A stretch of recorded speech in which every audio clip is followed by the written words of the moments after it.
पिछले वीडियो में हमने डॉक्टर डूम की फिजिकल स्ट्रेंथ के बारे में समझ लिया था। अब इसमें हमको समझ में आएगा कि वो किस तरीके से मेंटली प्रिपेयर था।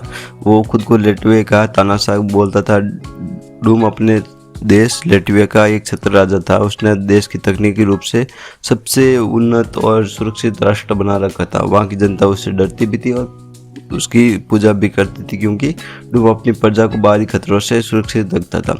उसके अलावा उसकी देखे तो उसकी प्लानिंग बहुत ज़बरदस्ती रहती थी। हमेशा plan A, plan B, plan C तैयार रखता था। तो जिस प्रकार से एवेंजर्स हो या फैंटास्टिक फोर हो, उनकी कमजोरी का देख के उसने प्लानिंग कर रखी थी कि इस तरीके से उसको मेंटली टॉर्चर करना है वगैरह। पूरा उसने प्लानिंग कर रखा था। और दूसरा, उसने ऐसा भी किया था कि विल पावर अच्छी थी और हिम्मत अच्छी थी, तभी तो उसने बहुत सारी शक्तियां हासिल की। कॉमिक्स में क्या होता है, सीक्रेट वार्स के दौरान डूम ने द बियंडर नामक जो पावरफुल होता है शक्ति, उसको चुरा लिया था और गॉड एम्परर डूम बन गया था। ये उसको इससे क्या फ़ायदा मिला कि नया बैटल वर्ल्ड उसने रच लिया और खुद को भगवान बना बैठा। सिल्वर सर्पर की शक्ति का भी अपहरण कर लिया था। डॉक्टर डूम ने अपनी तकनीक के बल पर सिल्वर सर्पर की कॉस्मिक पावर को सोख लिया था, जिसे वह बहुत सादा ब्रह्मांड की असीम ऊर्जा को सोख पाया। मेफिस्टो से भी मुकाबला किया था। नरक के राजा मेफिस्टो के साथ जाता है, अपनी माँ का आत्मा को आज़ाद कराने के लिए मुकाबला करता है।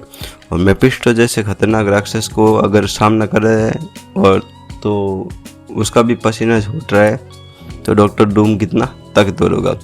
और देखो, मार्वल सिनेमैटिक यूनिवर्स में क्या चलता है कि फिजिकल स्ट्रेंथ भी दिखा रहे हैं और मेंटल स्ट्रेंथ भी दिखा रहे हैं। फिजिकल स्ट्रेंथ आप अगर सारे कैरेक्टर देखोगे तो किसी में फिजिकल स्ट्रेंथ है, किसी में मेंटल स्ट्रेंथ है, लेकिन दोनों में कोई नहीं है। लेकिन इसमें फिजिकल स्ट्रेंथ भी है, मेंटल स्ट्रेंथ भी है। ये मतलब वर्जन मान सकते हो, 2-3 का मिक्स समझ लो।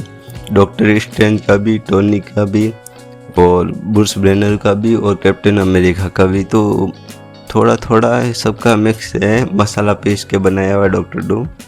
तो वो सबसे ज़्यादा ताकतवर है। आपकी क्या ओपिनियन कमेंट में बताएं।